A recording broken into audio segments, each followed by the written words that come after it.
Hello, this is Natasha, and this is the 9th chapter of Pinocchio. Pinocchio has been given an ABC book by Master Geppetto. He's on his way to school, but will he get there? See Pinocchio hurrying off to school with his new ABC book under his arm. As he walked along, his brain was busy planning hundreds of wonderful things, building hundreds of castles in the air. Talking to himself, he said, "In school today, I'll learn to read, tomorrow to write, and the day after tomorrow, I'll do arithmetic. Then, clever as I am, I can earn a lot of money. With the very first pennies I make, I'll buy father a new cloth coat." Cloth, did I say? No, it shall be made of gold and silver with diamond buttons. That poor man certainly deserves it, for, after all, isn't he in his shirt sleeves because he was good enough to buy a book for me? On this cold day, too. Fathers are indeed good to their children. As he talked to himself, he thought he heard sounds of pipes and drums coming from a distance. Pa pa pa pa pa pa pa pa. He stopped to listen. These sounds came from a little street that led to a small village along the shore. What noise can that be? What a nuisance that I have to go to school otherwise. There he stopped, very much puzzled. He felt he had to make up his mind for either one thing or another. Should he go to school, or should he follow the pipes? Today I'll follow the pipes, and tomorrow I'll go to school. There's always plenty of time to go to school, decided the little rascal at last, shrugging his shoulders. No sooner said than done. He started down the street, going like the wind. On he ran, and louder grew the sounds of pipe and drum. Pa pa pa pa pa pa pa pa pa pa pa pa pa.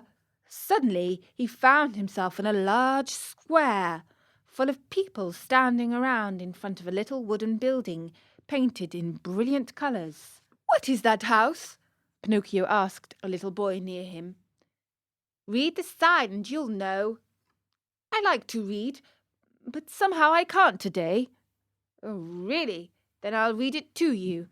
Know, then, that written in letters of fire, I see the words, 'Great Marionette Theatre.'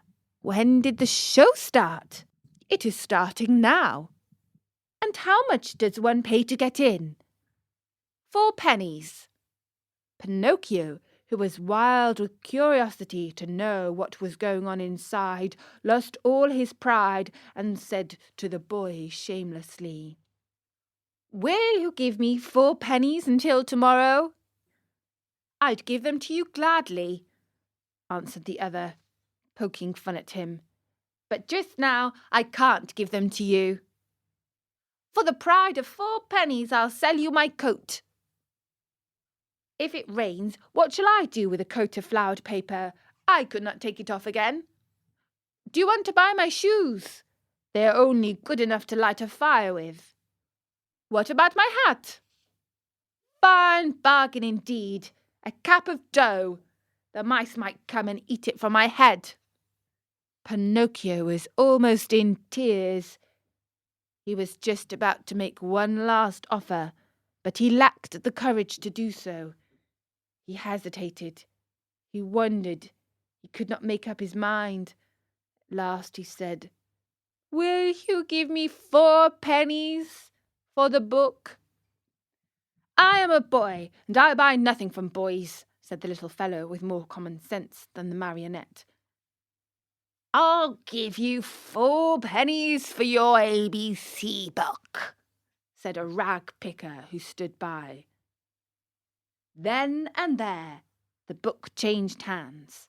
And to think that poor old Geppetto sat at home in his shirt sleeves, shivering with cold, having sold his coat to buy that little book for his son.